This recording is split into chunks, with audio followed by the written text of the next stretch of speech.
Olá, pessoal, tudo bem? Eu sou a professora Marcela Mangulos, professora de Direito Administrativo, e vou tratar com vocês, a partir de agora, neste módulo, das licitações e contratos administrativos.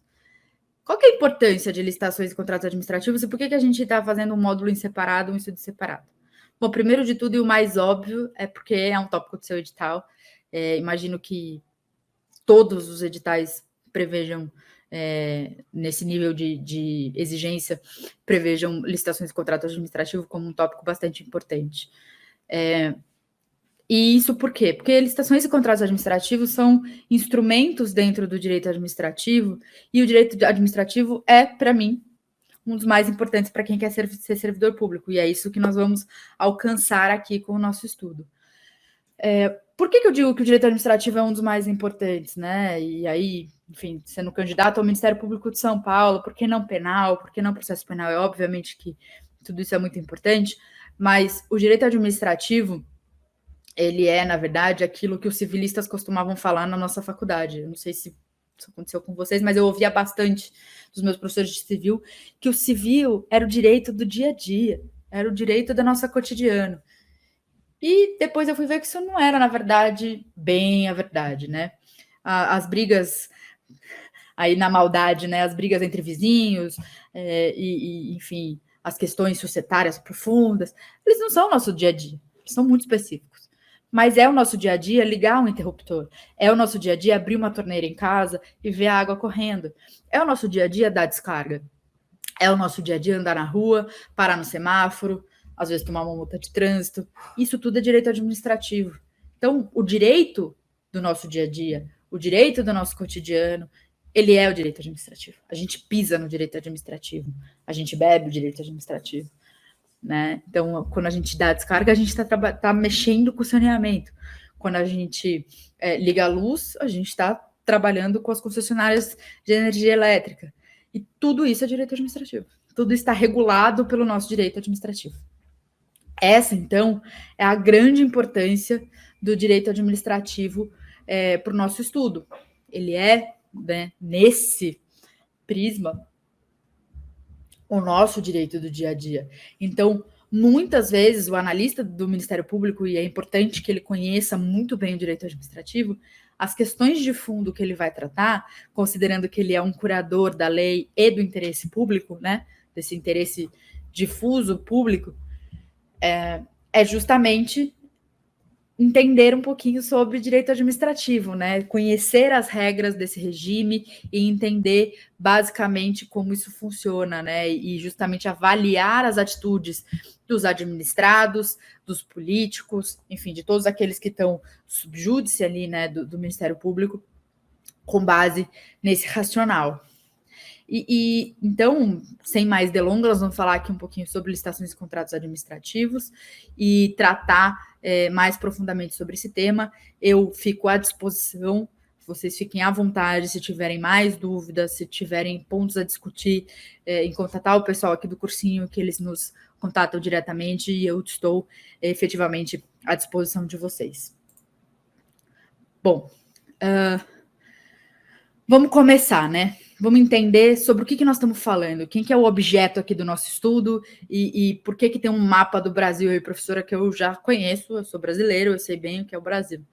Bom, isso aqui é só para ilustrar e ajudar vocês a entenderem, quando a gente fala de poder público, quando a gente fala de, né, daquele que precisa obedecer essas normas de direito administrativo, a gente está falando disso, a gente está falando de Brasil, e quando a gente está falando de Brasil, eu quero dizer, a gente está falando da União, a gente está falando dos estados, a gente está falando do Distrito Federal e a gente está falando dos municípios. Isso é o poder público. Não só a União, os estados, o Distrito Federal, os municípios e aqueles que estão incluídos dentro da estrutura hierárquica desses entes federados, né? Então, nós vamos ver na aula de organização administrativa, vocês vão ver na aula de organização administrativa, quem são essas pessoas jurídicas ou esses órgãos que estão dentro da intimidade, né, do poder público, da União, do Estado, do próprio Distrito Federal e dos municípios, que são componentes desses entes federados.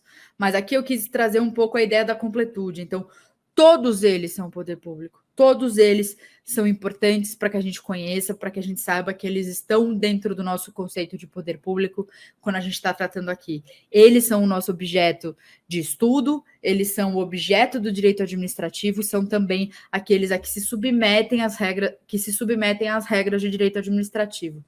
E, portanto, serão importantes no nosso conceito de licitações e contratos administrativos.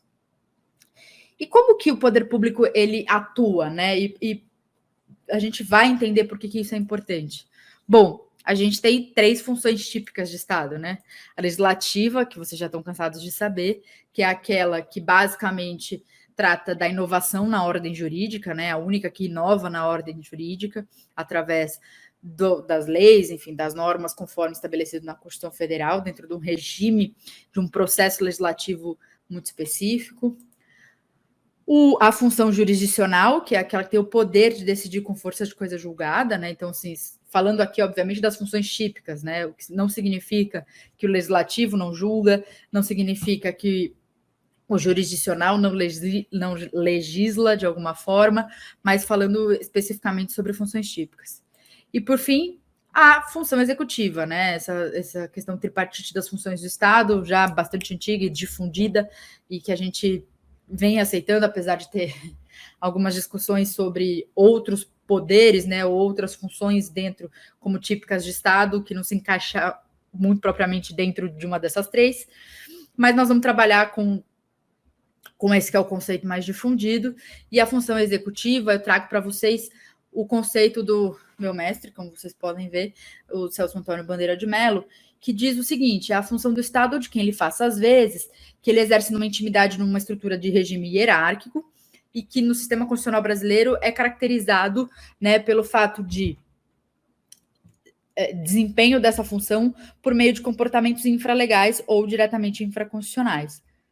Ah, tá. E o que isso quer dizer? Bom, isso quer dizer que a função executiva é aquela função de dar concretude ao que está estabelecido em abstrato na lei. Tá? E para isso, o que é utilizado, né? Para isso, como que faz isso? Como é que ele dá essa concretude ao que está estabelecido na lei como executor de uma função executiva é complicado, mas é isso mesmo. Bom, isso é realizado por meio de competências públicas, né? E o que são as competências públicas? Bom, são instrumentos que são dados à administração pública, né? Que promove a função executiva em sua tipicidade, para que ela possa cumprir daqueles deveres que estão estabelecidos em lei para ela como um dos seus deveres. O que isso quer dizer, professora? Bom, outro termo cunhado pelo mestre Celso Antônio é a questão dos deveres e poderes.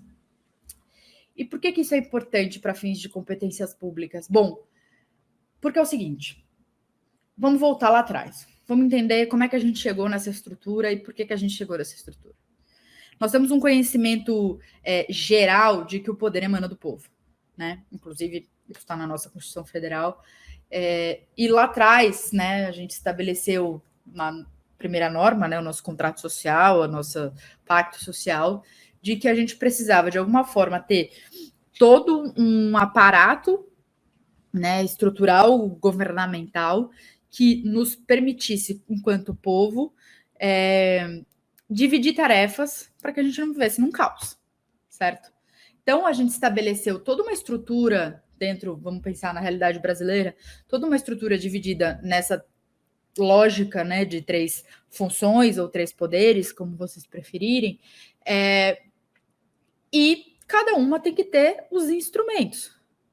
Só que não são simples instrumentos que podem ser utilizados à torto e à direito.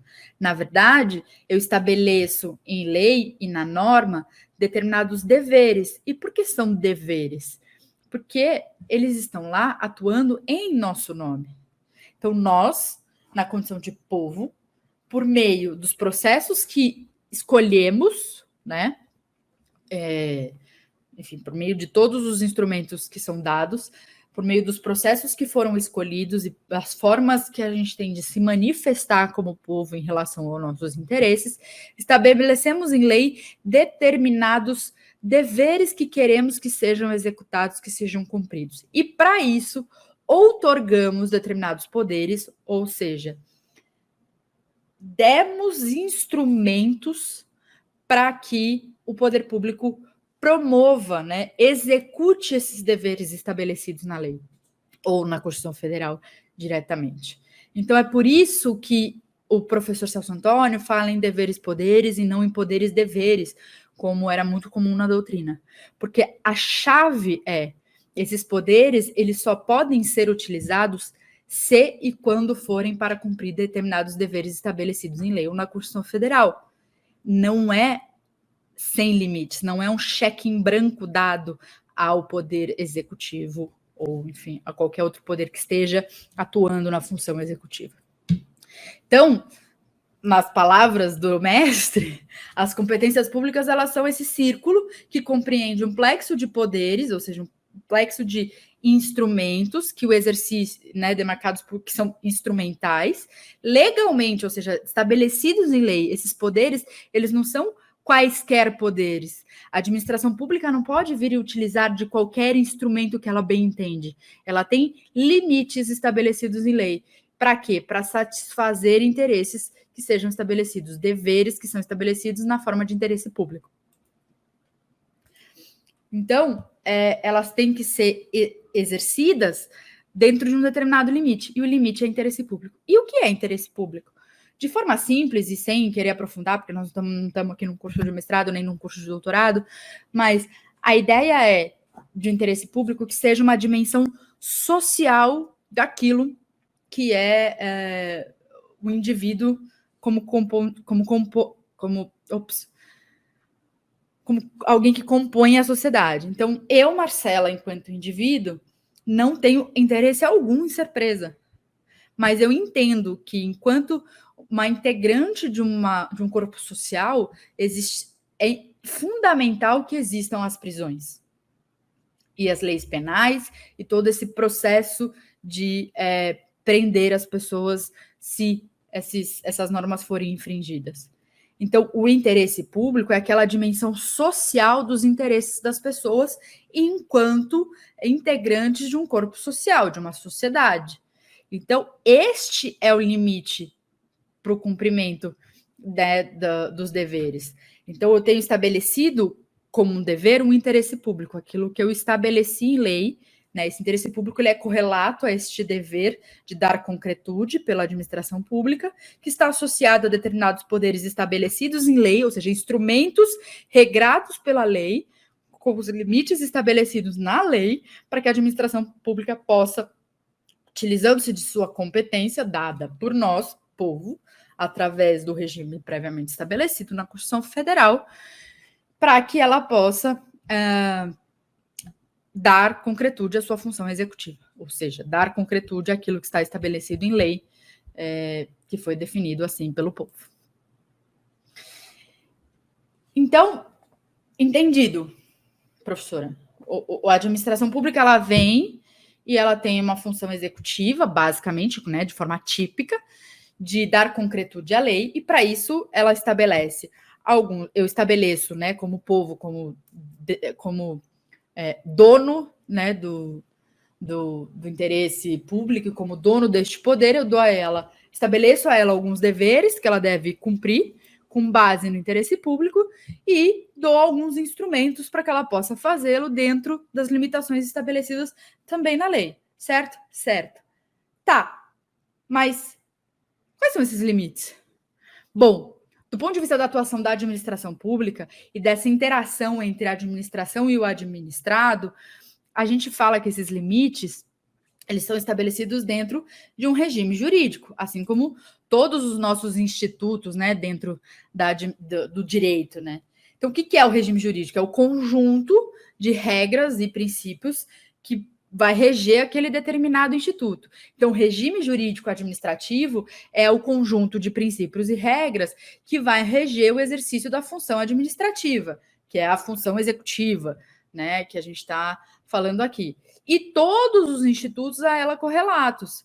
Então, é por isso que é importante a gente conhecer o regime jurídico administrativo, porque ele é a base de toda a atuação administrativa no cumprimento daqueles deveres estabelecidos em lei ou na Constituição Federal, partindo-se dos limites daquilo que deve ser atingido como interesse público, ou seja, como a dimensão social dos interesses individuais, e por meio de instrumentos que são os determinados poderes que devem ser utilizados no limite da lei.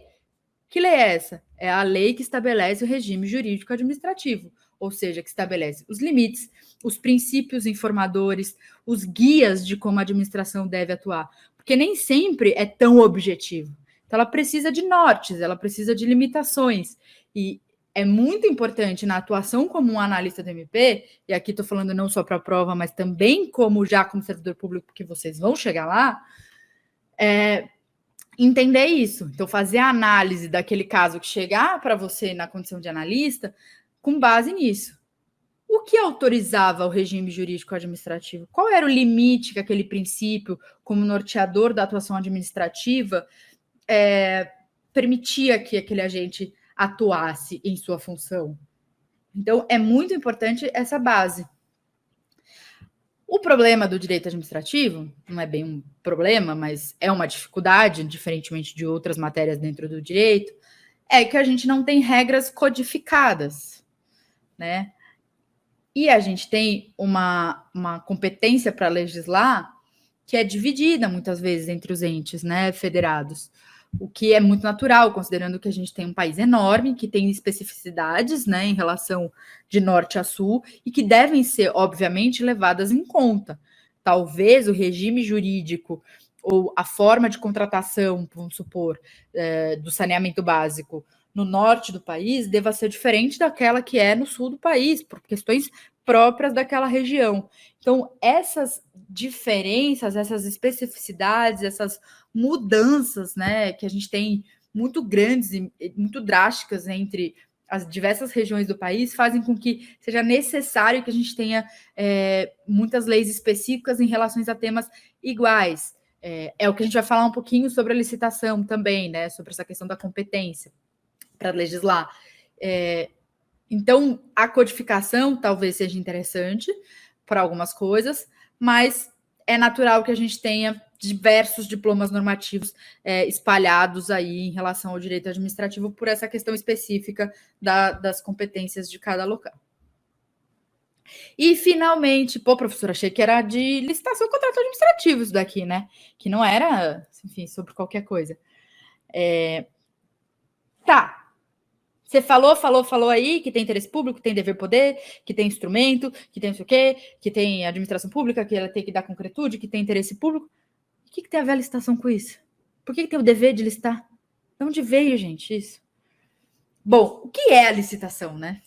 Então, vamos lá. Dever de licitar. O que é a licitação? Por que eu tô aqui falando de um monte de coisa para chegar aqui e falar para vocês, dever de licitar? Qual que é o link que a gente vai fazer? Bom, toda essa introdução foi importante para falar uma coisa essencial para vocês. A licitação, de modo, mais uma vez, muito simplista, ela é justamente o instrumento que a gente estava falando antes. Então, eu tenho um dever estabelecido em lei, estabelecido na Constituição Federal, de acordo com a vontade do povo, que tem como base e como limitador o interesse público, e para isso eu dou, com base no regime jurídico administrativo, com base nos limites estabelecidos no regime jurídico administrativo, em lei e na própria Constituição Federal, eu estabeleço instrumentos para que esses deveres que eu estabeleci, que esse interesse público que eu determinei, seja efetivamente concretizado pela função, por aquele que estiver atuando na função administrativa no Poder Executivo, de modo típico ou atípico. Então, a administração, ela precisa alienar, ela precisa comprar, ela precisa locar, ela precisa, muitas vezes, permitir que particulares utilizem-se de forma exclusiva de bens públicos, contratar serviços que precisam ser renovados por bastante anos. Então, assim, muita coisa precisa ser feita. E nem tudo pode ser feito diretamente pela administração pública. Então, para isso, ela precisa ter, dentro da lei, determinadas regras de como fazer essas contratações. E essas contratações são feitas por meio de um processo administrativo que vai garantir determinados objetivos que são muito caros e importantes para a administração pública. Por que isso? Porque, diferentemente do que ocorre com os particulares, quando a administração pública resolve adquirir, resolve alienar, resolve locar, ela não pode fazer isso livremente, por uma razão muito específica. Quando ela está curando este interesse, ela não está curando o interesse próprio, ela está curando o interesse público. O interesse não é dela. Não só o interesse, né? O próprio dinheiro envolvido nessas contratações também não é dela. Tudo que a administração pública nessa condição executiva, né, de função executiva, faz, atua sempre em representação do nosso interesse como povo. Então, ela tem limites, ela não pode simplesmente sair gastando, ela tem que atender a uma série de princípios e regras estabelecidos dentro daquele regime jurídico administrativo que dá a ela um norte e um limite. Então, a administração pública vem e fala: preciso de uma escola nova. Para isso, eu preciso que alguém construa essa escola. Fulaninho é meu amigo e ele sabe construir um muro. Acho que ele sabe construir uma escola. Isso é atender o interesse público? Só existe ele? Só ele pode? Só ele é capaz? Se o dinheiro é de um terceiro, eu posso sair gastando livremente? É diferentemente de quando a Marcela quer ir ao mercado e falar: poxa, mercado, estou precisando reformar minha casa e eu quero um arquiteto. Aí vem um orçamento e eu contrato. Geralmente, quando a gente vai contratar alguma coisa para a gente pesquisa, a gente faz orçamentos, a gente compara, a gente negocia. E por que seria diferente, então, quando a administração vai fazer uma contratação que não é em benefício dela, que não é por razão dela, que não é para atingir o interesse dela e que não é para gastar o dinheiro dela? Por que ela poderia fazer isso livremente? Se nem eu, quando faço isso para o meu interesse exclusivo e para a minha casa, para a minha propriedade, faço isso, eu cuido disso com um carinho, né, de gastar o meu dinheiro de forma mais eficiente, por que não exigir isso também de quem está fazendo isso em meu nome, na condição de indivíduo, né, integrante de uma sociedade? Então, é isso. A licitação é esse procedimento que visa atender àqueles princípios norteadores do regime jurídico administrativo, levando em consideração a característica principal, né, da função administrativa, que é dar concretude àquilo que está na lei. E o que está na lei são os deveres estabelecidos por nós, povo, de quem emana toda essa vontade, de quem estabelece esse interesse público, né? O que é o interesse, o que a gente quer que a administração pública faça em nosso benefício. A gente quer mais escola, a gente quer prisão digna, a gente quer mais hospitais, a gente quer hospitais de campanha para a Covid. Então, assim, é muito importante ter isso em mente. A licitação nada mais é, então, do que esse procedimento que é um instrumento para atingimento dos deveres estabelecidos em lei ou na Constituição Federal. E, assim, como tudo nessa vida, e boa parte dos pontos importantes do direito administrativo, a gente tem menção expressa na Constituição Federal, no artigo 37, inciso 21, que estabelece não só a regra de licitar, mas também a possibilidade de exceções. Como toda regra, ela tem uma exceção e as exceções serão estudadas. E essas exceções, elas justificam, como toda boa exceção, justifica a regra, né? Comprova a necessidade daquela regra. E, como já falamos aqui, né, em toda essa explicação inicial, por que licitar? Porque existe um interesse público que precisa ser curado. e ele pode ter que ser curado através de uma alienação, através de uma aquisição, através de uma concessão, e para isso a gente tem um procedimento que deve seguir aquilo que está estabelecido em lei, porque o Estado, assim como nós, é submetido à lei, né? Estamos no Estado de Direito, e, portanto, deve seguir os limites legais estabelecidos pela Constituição Federal e, obviamente, na própria lei, para que possa dar concretude por meio de atos infralegais ou infraconstitucionais.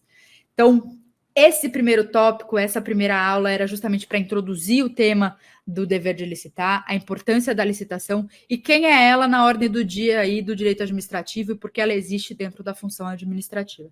Espero que tenha ficado claro. Qualquer dúvida, qualquer tema, qualquer questão, qualquer feedback que vocês queiram dar, por favor, contatem o pessoal do cursinho e a gente volta a se falar para continuar sobre o tema da licitação e dos contratos administrativos. Muito obrigada pela sua atenção, espero que tenha te ajudado e contem comigo. Fala pessoal, tudo bem com vocês? Sejam muito bem-vindos aqui ao Vencendo Concursos. Você acaba de assistir a uma das aulas ou uma parte das muitas aulas que nós temos aqui no nosso curso preparatório para o TRT4, Técnico Judiciário, Área Administrativa. E eu quero, a partir desse momento, mostrar para você as vantagens do nosso curso online completo. Então, se você assistiu o vídeo até agora, não vai embora não, fique mais um pouquinho para que você possa escutar aí a minha proposta, tá certo? Então, bora lá? Rapidamente eu vou mostrar para você aqui as vantagens do curso preparatório, tá certo? Bom, em primeiro lugar, a partir do momento que você adquirir o nosso curso, você terá acesso imediato. É isso mesmo, já recebe no seu e-mail os dados de acesso, já começa a navegar, assistir as aulas, tá? Acesso ilimitado, ou seja, você poderá assistir as aulas quantas vezes você quiser.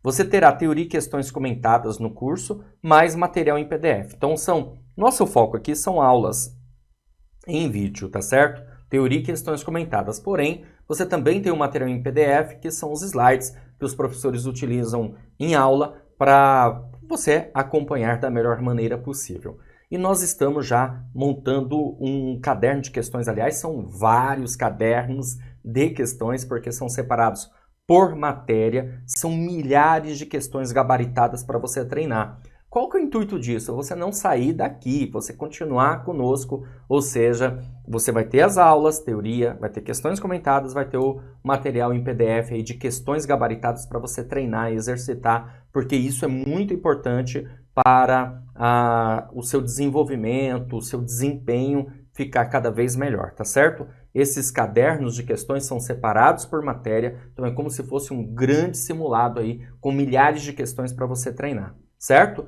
E olha só, gente, na boa, você não vai encontrar preço melhor do que esse. Nós estamos com o valor de lançamento do curso preparatório olha só o valor disso aqui, na boa, R$ 597 seria o valor normal do curso, mas você vai pagar somente R$ 297. É isso mesmo que você ouviu. Você pode parcelar esse valor em até 12 vezes, aí tem os juros, né, relacionado às parcelas, em até 12 vezes, 12 parcelas de R$ 29,65 no cartão de crédito, tá bom? Como que você faz para adquirir o curso preparatório? Abaixo do vídeo, na barra de descrição ou na barra de comentários, vai ter um link. Você vai clicar nesse link, vai ser redirecionado à página do curso. Lá você vai encontrar todas as informações relacionadas ao curso preparatório. Vai ter um botão lá amarelo, vai clicar nesse botão e vai preencher os seus dados, tá bom? Efetuar a sua matrícula, escolher a forma de pagamento e pronto, como eu falei, acesso imediato.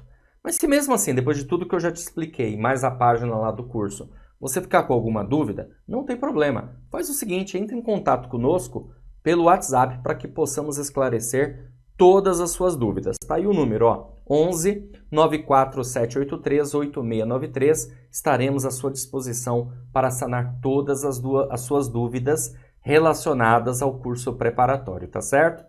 Eu vou ficando por aqui. Espero você dentro da plataforma, hein? Valeu, um abração!